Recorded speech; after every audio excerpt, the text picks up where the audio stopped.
A parent's intuition is rarely wrong. So when Krista Knepp started noticing bumps on then 11-month-old Audrey's face, she went to her local pediatrician.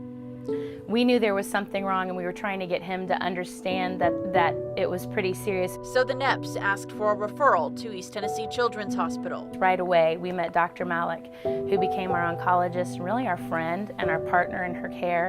And he looked at her and knew just right away something was wrong. And it was just, you know, we knew scary times might be coming, but there was just such an overwhelming sense of relief that we finally had somebody who was going to listen to us and believe that there was something going on. Then, in April of 2007, came the news no parent wants to hear. She was diagnosed with stage 4 neuroblastoma. At the time of diagnosis, it was in her bone marrow, it was on either side of her spinal column. It was just, she lit up like a Christmas tree on a scan. It was everywhere. Your whole world just falls apart. I mean, you literally feel as a parent, your heart breaking. As treatments began, the Knepp family knew they were in the right place. Right from the get-go, Dr. Malik calmed us. They explained every little thing to us in detail. From the beginning, it felt like a partnership. As treatments progressed, that partnership began to feel more like a family. They were there for her first teeth, her first words, her first everything, and they celebrated those milestones with us.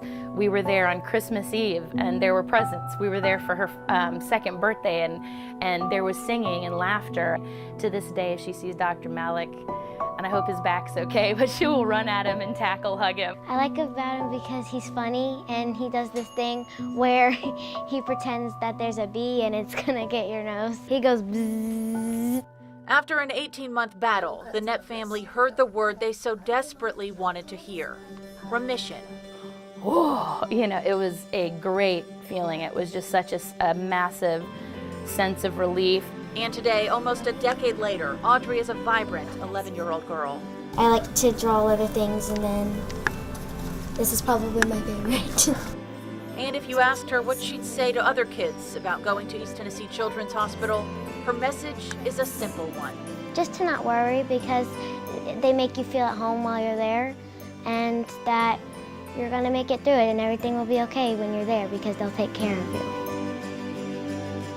Brian Cody is no stranger to East Tennessee Children's Hospital. I just grew up in here, and it's like my second home. His journey here began 13 years ago when he was diagnosed with sickle cell, a disease that has no cure and is terribly painful. With sickle cells, they clog up the arteries and vessels and veins, and it basically starves your body of oxygen and blood and oxygen, which causes organ damage, pain. The pain is so severe that morphine doesn't even touch his pain.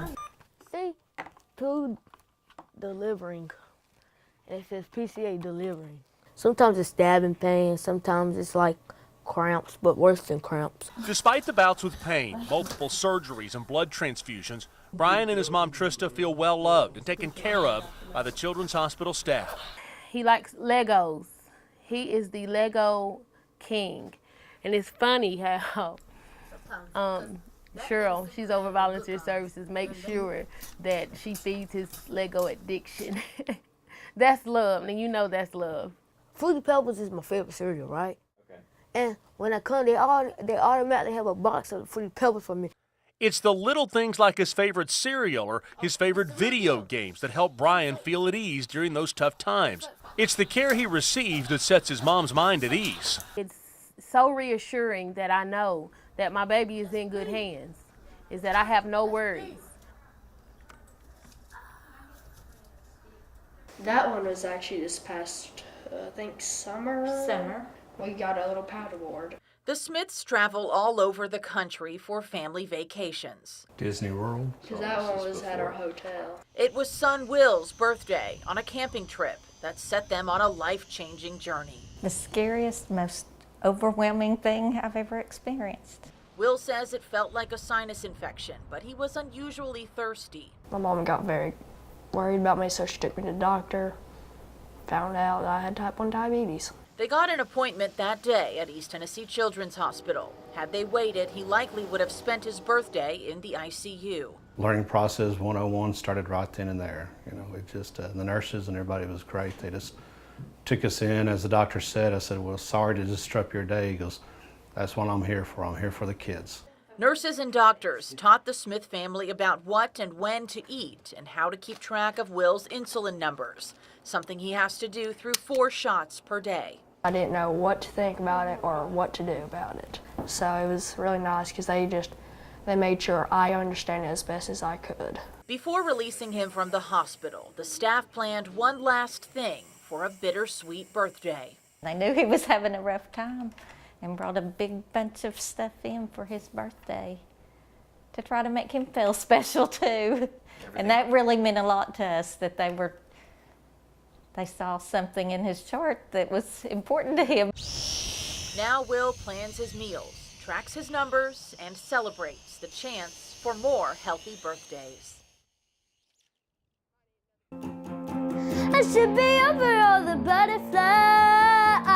Cadence Bunklin is a spunky and talented 9-year-old who loves to sing with her friends at School of Rock in Knoxville. I'm into you. I started singing when I was very, very young.